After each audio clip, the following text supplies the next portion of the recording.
नमस्कार बच्चों। आज जीव विज्ञान से आपके लिए एक छोटी सी जानकारी लेकर आए हैं सूक्ष्मदर्शी के विषय में, जिसको इंग्लिश में माइक्रोस्कोप कहते हैं। जैसा कि नाम से स्पष्ट है, सूक्ष्मदर्शी, सूक्ष्म का मतलब ऐसी कोई भी वस्तु, कोई भी जीव, कोई पदार्थ जिसको नग्न आंखों से देखा नहीं जा सकता, उसको देखने के लिए जिस उपकरण का प्रयोग किया जाता है उसे सूक्ष्मदर्शी या माइक्रोस्कोप कहते हैं। प्रथम निर्मित संयुक्त सूक्ष्मदर्शी कैल्पर नाम के एक वैज्ञानिक थे। उनकी डिजाइन पर आधारित थी। उन्होंने दो उत्तल लेंसों का प्रयोग किया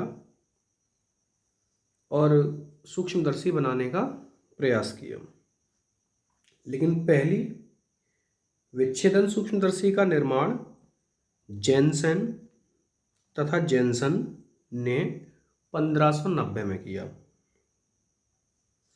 ये चश्मों के व्यापारी थे।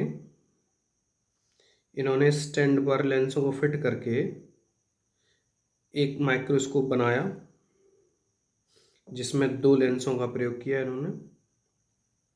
और 1665 में रॉबर्ट हुक ने स्वनिर्मित सरल सूक्ष्मदर्शी की सहायता से कॉर्क के टुकड़ों में मधुमक्खी के छत्ते के समान संरचना को देखा, जिसे सेल नाम दिया।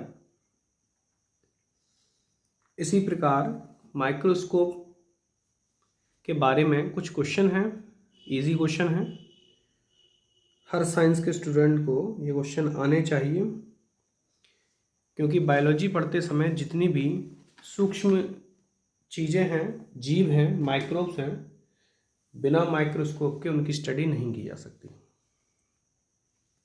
सबसे पहला सवाल है कि सबसे पहले सूक्ष्मदर्शी का निर्माण किसने किया था? जेनसन तथा जेनसन ने पहली सूक्ष्मदर्शी बनाई।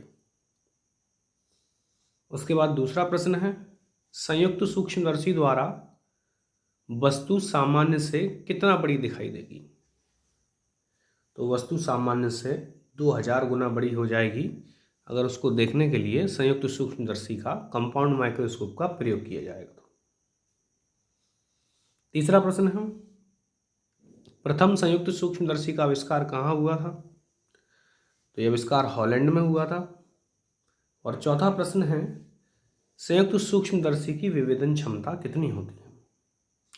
किसी भी कंपटीशन एग्जाम में माइक्रोस्कोप से ये सवाल आ सकते हैं।